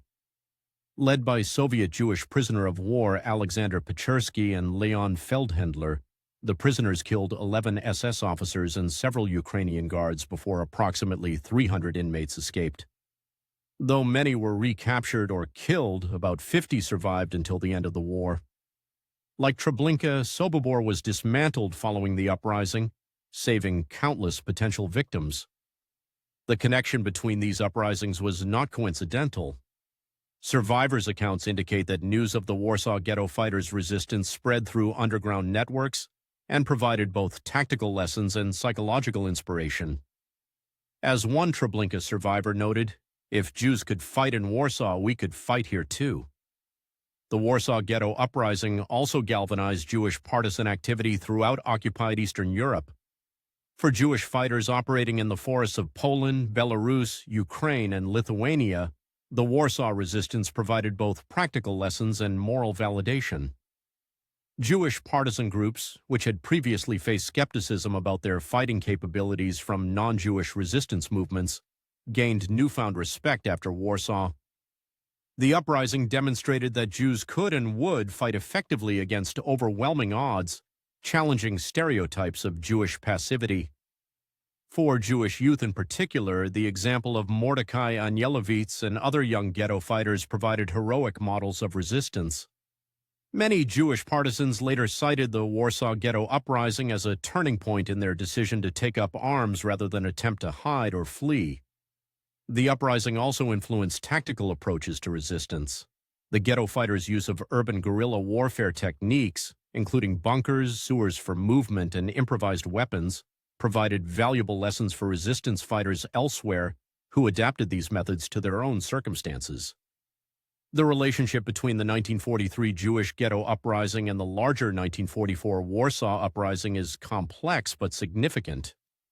Though organized by different resistance movements, the Jewish Combat Organization, ZOB, and Jewish Military Union, ZZW, in 1943, and the Polish Home Army, AK, in 1944, the two uprisings shared important connections. The 1944 uprising was influenced by the earlier Jewish resistance in several ways. First, it demonstrated that urban resistance against the Germans was possible, even if ultimately unsuccessful. Second, some survivors of the ghetto fighting, including Marek Edelman, later participated in the 1944 uprising, bringing their experience and tactical knowledge. The Polish Home Army's decision to launch the 1944 uprising was partly motivated by a determination not to repeat what some Poles perceived as their inadequate support for the ghetto fighters. Though political tensions between Jewish and Polish resistance movements remained, the memory of the ghetto uprising created a sense of shared struggle against the German occupiers. As historian John Westmoreland notes, the heroic fighters of the Jewish ghetto inspired the later general uprising of Warsaw in 1944. This connection underscores how the ghetto uprising transcended its immediate Jewish context to influence broader resistance efforts. Perhaps the most profound impact of the Warsaw Ghetto Uprising was symbolic, in choosing to fight rather than submit passively to deportation and death. The ghetto fighters transformed the narrative of Jewish responses to the Holocaust. As Marek Edelman, the last surviving ZOB commander, explained, their motivation was not to allow the Germans alone to pick the time and place of our deaths. This assertion of agency and dignity in the face of annihilation represented a profound act of spiritual resistance, even beyond its military significance. The uprising challenged the Nazi portrayal of Jews as passive and weak. SS Commander Jürgen Stroop's frustration at the unexpected resistance was evident in his reports, which revealed the shock of Nazi forces at encountering determined Jewish fighters. Propaganda Minister Joseph Goebbels was reportedly perplexed that Jews could shoot guns at all. For Jews throughout occupied Europe and beyond, the uprising provided a crucial counter-narrative to stories of victimization. It demonstrated that even in the most desperate circumstances, resistance was possible. As one survivor put it, "We could die as humans, not as numbers." The Warsaw Ghetto Uprising has become one of the most powerful symbols of Jewish resistance during the Holocaust. Its commemoration each year on April 19th serves as a reminder of both the depths of Nazi brutality and the heights of human courage in opposing it. The uprising's legacy continues to inspire resistance to oppression and genocide worldwide, transcending its specific historical context to become a universal symbol of the human spirit's refusal to surrender to tyranny. In the words of Yitzhak Zuckerman, one of the uprising's leaders, "If there is a school named after me, or a square or a street, let them not learn only about my death. Let them learn about my life and my values, for which I would sacrifice my life. Let them learn about young people with beautiful eyes and a thirst for life, who stood up against the enemy because they wanted to live with dignity." How ZZW was forgotten and ZOB became the symbol. The marginalization of the Jewish military union, ZZW, in historical narratives of the Warsaw Ghetto Uprising represents one of the most significant distortions in Holocaust historiography. This omission was not merely accidental, but resulted from a complex interplay of post-war politics, ideological rivalries, and the control of historical narrative by survivors who belong primarily to one organization. As Moshe Ahrens, former Israeli defense minister and a pioneering historian in this field, documented in his groundbreaking work Flags Over the Warsaw Ghetto, the untold story of the Warsaw Ghetto Uprising, the conventional narrative that emerged after the war presented the Jewish Combat Organization, ZOB, as the sole significant resistance force in the ghetto. This narrative was established primarily through the testimonies and writings of ZOB survivors, particularly Yitzhak Antek Zuckerman and Zivia Lubetkin, who escaped the ghetto and lived to tell their story. The historical record reveals that two separate Jewish fighting organizations operated during the uprising: the socialist-leaning ZOB led by Mordecai Anielewicz, and the revisionist Zionist ZEW commanded by Pavel Frankel. Despite evidence suggesting that the ZEW was equally significant in the fighting, possessing better weapons, including 2 machine guns, and holding key positions like Muranowski Square where they raised both Jewish and Polish flags, their contribution was systematically minimized or entirely omitted from the dominant historical account. The marginalization of the ZEW can be traced to several interconnected factors. Pre-war political divisions. Warsaw's vibrant pre-war Jewish community was marked by intense ideological rivalries between various political factions. The revisionist movement, founded by Zeev Jabotinsky and represented by Beitar, the largest Jewish youth movement in Poland, stood in opposition to the socialist and left-wing Zionist groups that would later form the core of the ZOB. These divisions were exacerbated by the 1933 assassination of labor Zionist leader Chaim Arlosoroff in Tel Aviv, for which 2 revisionists were arrested, though later acquitted. This incident led to revisionists being labeled as fascists by their political opponents. As Dariusz Libionka and Lawrence Weinbaum note in their research, a conflict regarding leadership broke out and neither side stepped down. Even in the face of annihilation, these political differences prevented the formation of a unified resistance command. The ZOB refused to include Beitar as an organized unit, only allowing individual members to join, which led to the formation of the separate ZZW. Survival of ZOB leadership. A crucial factor in the post-war narrative was the survival of key ZOB leaders. While virtually all of the ZZW's commanders perished during or shortly after the uprising, Pavel Frankel was killed 2 months after the ghetto battle in a shootout with German soldiers on the Aryan side of Warsaw. Without survivors in leadership positions to tell their story, the ZZW's contribution faded from public memory. As Ahrens writes, the few surviving ZZW fighters who reached Israel had held no position of importance in the revisionist movement, or else had not been affiliated with the movement, and consequently their voices were not heard. Deliberate omission in early accounts evidence suggests that the ZOB leadership deliberately excluded the ZZW from their accounts of the uprising. During the fighting, Zuckerman issued regular communiques from the Aryan side, broadcast by a Polish underground station, describing the uprising as being carried out by the ZOB, which encompasses all active elements of the Jewish community. He made no mention of the Beitar fighters. In a subsequent report written by Zuckerman and Adolf Berman that received wide distribution, the ZZW was similarly omitted. According to Ahrens, it seems that Zuckerman and Berman, both well aware of the existence of the ZZW and the combat of its fighters, had decided to efface the ZW from the history of the uprising. Post-war political climate in Israel. The post-war political landscape in Israel further contributed to the marginalization of the ZZW.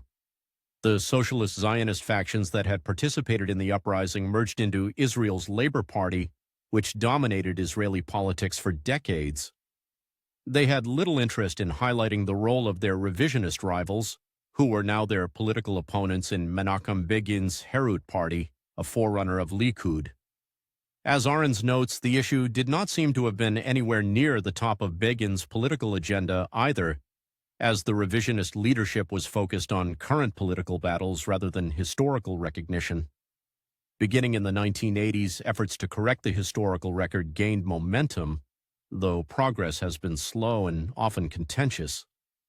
Moshe Ahrens's research, culminating in his 2011 book Flags Over the Warsaw Ghetto, represents the most comprehensive attempt to restore the ZZW to its rightful place in history. Through meticulous examination of testimonies, German documents, including the Stroop Report, and accounts from Polish witnesses, Ahrens demonstrated that the ZZW played a significant role in the uprising, particularly in the fierce battles at Muranowski Square that were specifically noted by SS Commander Jürgen Stroop. Other scholars, including Dariusz Libionka and Lawrence Weinbaum, have contributed to this reassessment, though they caution against overcorrection that might exaggerate the ZZW's role. Their 2011 book, Bohaterowie, Choć Staplercy, Opisowatcy, Wokół Żydowskiego Związku Wojskowego, Heroes, Hucksters, and Storytellers, on the Jewish military union in the Warsaw Ghetto, provides a nuanced examination of the available evidence. In recent years, modest steps have been taken to acknowledge the ZZW's contribution. A stone block on the memorial route of Jewish martyrdom and struggle in Warsaw now commemorates Pavel Frankel as the ZZW commander. However, full integration of the ZZW into the canonical narrative of the uprising remains incomplete. The case of the ZZW illustrates the broader challenges of preserving historical accuracy in the face of political agendas and the natural human tendency to emphasize one's own group's contributions. The dominant narrative of the Warsaw Ghetto Uprising was shaped primarily by survivor testimony, particularly from ZOB members. While such testimony is invaluable, it inevitably reflects the limited perspective and potential biases of the witnesses. As historian Yisrael Gutman noted, memory is not history. The absence of survivor testimony from ZZW leadership created an imbalance that has been difficult to correct. The writing of history, particularly of events with political significance, is never entirely free from ideological influences. In Israel, where the labor movement dominated cultural and academic institutions for decades, historical narratives often reflected their perspective. As historian John Westmoreland observed, the heroic fighters of the Jewish ghetto inspired the later general uprising of Warsaw in 1944, yet the full story of who those fighters were remained incomplete. Efforts to correct historical narratives face significant challenges, including institutional inertia, emotional attachment to established narratives, and the difficulty of evaluating conflicting accounts. In the case of the ZZW, the scarcity of primary sources and the death of most participants have complicated efforts to establish a definitive account. The story of the ZZW's marginalization serves as a reminder of the need for historical vigilance and the importance of approaching even the most established narratives with critical inquiry. A more complete understanding of the Warsaw Ghetto Uprising requires acknowledging the contributions of all who fought against Nazi oppression, regardless of their political affiliations. As Ahrens wrote in dedicating his book, to the memory of Pavel Frankel and Mordecai Anielewicz, who led a few hundred Jewish youngsters in a desperate battle against far superior German forces in the Warsaw Ghetto Uprising in April 1943, the first uprising against the German conquerors during World War II, they fought for the honor of the Jewish people. The recognition of both the ZOB and ZZW as equal participants in this heroic struggle not only serves historical truth but also honors the memory of all those who chose to fight rather than submit passively to annihilation. Their legacy transcends the political divisions that separated them in life and should not be diminished by the continuation of those divisions in historical memory. Memorializing resistance in stone and bronze, the Warsaw Ghetto Uprising Monument stands as perhaps the most powerful physical embodiment of the memory of Jewish resistance during the Holocaust. Designed by Nathan Rappaport and unveiled in 1948, this monumental bronze sculpture dominates what was once the heart of the Warsaw Ghetto. The monument's western face depicts the uprising's fighters led by Mordecai Anielewicz, their determined expressions and raised weapons symbolizing defiance rather than victimhood. The eastern face portrays the march to Treblinka, representing the suffering that preceded resistance. The monument's creation was itself an act of resistance against forgetting. Rappaport, who had fled Warsaw in 1939, returned after the war determined to memorialize the fighters.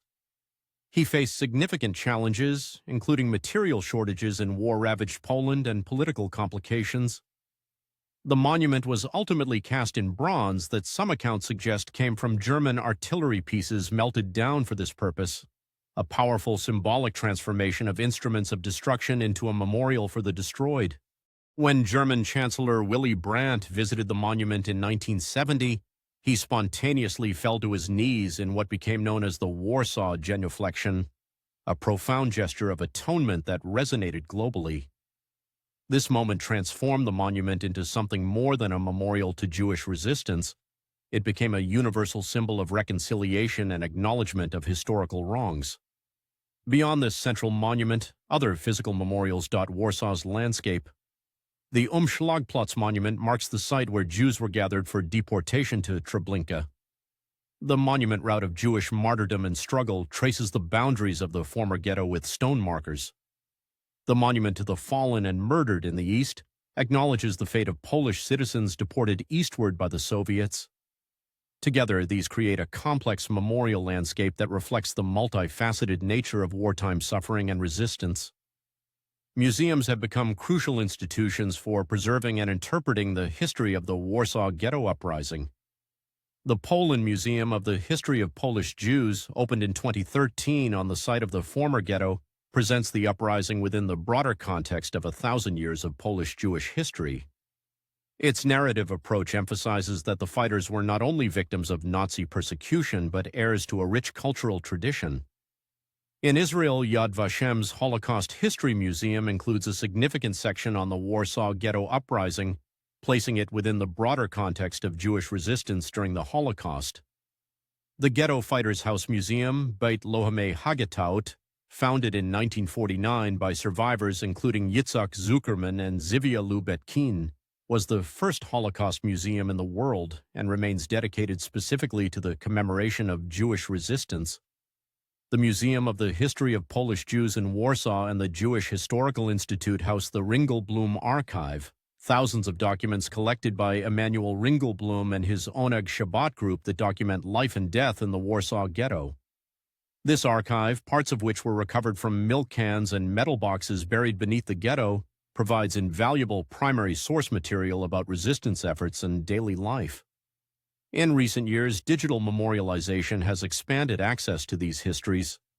Virtual exhibitions, digitized archives, and interactive educational resources allow people worldwide to engage with the history of the uprising, ensuring that geographical distance is no barrier to remembrance.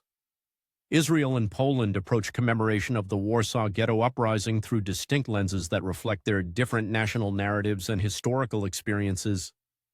In Israel, the uprising is commemorated on Holocaust Remembrance Day, Yom HaShoah, officially known as Holocaust and Heroism Remembrance Day. This deliberate pairing of destruction with resistance reflects Israel's emphasis on Jewish agency and self-defense. The date chosen for this observance, the 27th of Nisan in the Hebrew calendar, corresponds to the outbreak of the Warsaw Ghetto Uprising, explicitly linking national mourning with the memory of resistance. The Israeli commemoration typically includes a state ceremony at Yad Vashem, where 6 torches are lit to represent the 6 million Jewish victims. A 2-minute siren brings the entire country to a standstill. Traffic stops, people stand in silence, creating a powerful collective moment of remembrance. Educational programs in schools emphasize not only the tragedy of the Holocaust, but also stories of resistance and survival, presenting them as precursors to Jewish national rebirth in Israel. In Poland, commemorations reflect the country's complex relationship with its Jewish past and its own experience of occupation. Annual ceremonies at the Warsaw Ghetto Monument bring together Polish officials, Jewish representatives, and international dignitaries. These events acknowledge both the specifically Jewish character of the uprising and its place within Poland's broader resistance history. Polish commemorations have evolved significantly since the fall of communism in 1989. Under communist rule, the Jewish identity of the fighters was often downplayed in favor of portraying them primarily as anti-fascist revolutionaries. Contemporary Polish commemorations more fully acknowledge the Jewish identity of the uprising while sometimes also emphasizing Polish aid to Jews, a reflection of ongoing debates about Polish-Jewish relations during the Holocaust. These divergent approaches occasionally create tension. In 2018, Poland's controversial Holocaust law, which initially criminalized statements implying Polish complicity in Nazi crimes, sparked international criticism and temporarily strained Israeli-Polish relations, affecting joint commemorative activities. Such episodes highlight how the memory of the Warsaw Ghetto Uprising remains entangled with contemporary political concerns. Books and films have played a crucial role in shaping public memory of the Warsaw Ghetto Uprising, often reaching audiences far beyond those who visit physical memorials or museums. Leon Uris's 1961 novel Mila 18, named after the bunker that served as the Ziob headquarters, introduced millions of readers worldwide to the story of the uprising. Though fictionalized, it powerfully conveyed the moral choices faced by ghetto residents and the determination of the fighters. Similarly, John Hersey's The Wall, 1950, provided an early literary treatment of ghetto resistance. Memoirs by survivors have provided essential first-hand accounts. Marek Edelman's The Ghetto Fights offers a stark, unsentimental view from one of the Ziob's few surviving leaders. Simha Rodham's Memoirs of a Warsaw Ghetto Fighter provides another crucial perspective. Władysław Szpilman's The Pianist, later adapted into an Oscar-winning film by Roman Polanski, includes observations of the uprising from the perspective of a Jew hiding on the Aryan side. Documentary films like Claude Lanzmann's Shoah and Yael Hersonsky's A Film Unfinished have incorporated footage and testimonies related to the Warsaw Ghetto, helping to visualize this history for contemporary audiences. Feature films such as John Avnet's Uprising, 2001, have dramatized the events for wider audiences, though sometimes at the cost of historical nuance. Academic histories have evolved significantly over time. Early works often reflected the political biases of their authors, with some emphasizing the role of left-wing Zionists while minimizing the contribution of revisionist Zionists. More recent scholarship, exemplified by Moshe Aharon's Flags Over the Warsaw Ghetto, has sought to provide a more balanced account that acknowledges the contributions of both the ZOB and the ZZW. The inclusion of resistance narratives in Holocaust education serves multiple pedagogical and moral purposes that extend beyond historical knowledge.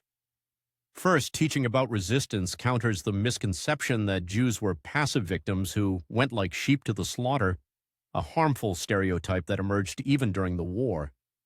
By highlighting the numerous forms of resistance, armed struggle, spiritual resistance, cultural preservation, and the simple act of survival, educators provide a more accurate and dignified portrayal of Jewish responses to persecution.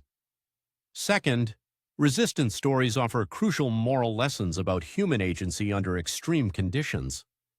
They demonstrate that even in the most desperate circumstances, individuals made choices that affirmed their humanity and dignity. These narratives help students understand that resistance was not only physical but also spiritual, intellectual, and cultural, from secret schools in the ghetto to the preservation of religious practices. Third, resistance narratives connect the Holocaust to universal themes of human rights and social justice. The Warsaw Ghetto fighters' decision to die fighting rather than submit to dehumanization resonates across cultural boundaries and historical periods. Their story helps students understand broader concepts of oppression, resistance, and moral courage that remain relevant today. Educational approaches have evolved to present a more nuanced understanding of resistance. Modern curricula typically expand the definition of resistance beyond armed struggle to include cultural, spiritual, and everyday forms of defiance, acknowledge the severe constraints that limited resistance options, present resistance within its historical context, avoiding both heroic simplification and dismissive skepticism, include diverse perspectives, including those of women fighters, whose contributions were often overlooked in earlier accounts, connect historical resistance to contemporary ethical questions about standing against injustice. Organizations like Yad Vashem, the United States Holocaust Memorial Museum, and Facing History and Ourselves have developed sophisticated educational resources that incorporate resistance narratives into broader Holocaust education. These materials help students understand not only what happened, but also the human choices that shape these events. The memory of the Warsaw Ghetto Uprising continues to evolve, shaped by changing political contexts, new historical research, and the gradual passing of the survivor generation. In recent years, there has been increased attention to previously marginalized aspects of the uprising. The role of women fighters, long overshadowed in accounts that emphasized male leadership, has received greater recognition. Scholars have highlighted figures like Zivia Lubetkin, Tosia Altman, and Nyuta Teitelbaum, acknowledging their crucial contributions as couriers, weapon smugglers, and combatants. Similarly, the contribution of the ZZW has gradually gained greater acknowledgement, challenging the post-war narrative that focused almost exclusively on the ZOB.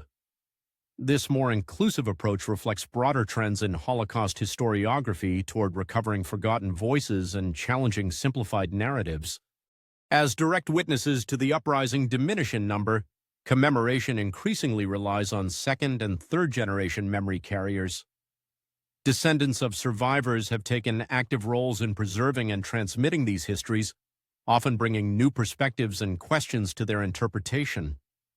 Digital technologies offer new possibilities for memorialization. Virtual reality reconstructions of the Warsaw Ghetto, interactive testimonies, and social media campaigns reach younger audiences who may have no family connection to these events. These innovations help ensure that the memory of resistance remains vital even as it passes beyond living memory.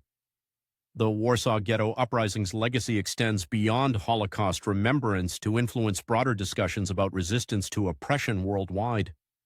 Its symbolic power has been invoked by movements ranging from anti-apartheid activists to contemporary human rights campaigns, demonstrating its enduring relevance as a testament to human dignity and the will to resist dehumanization.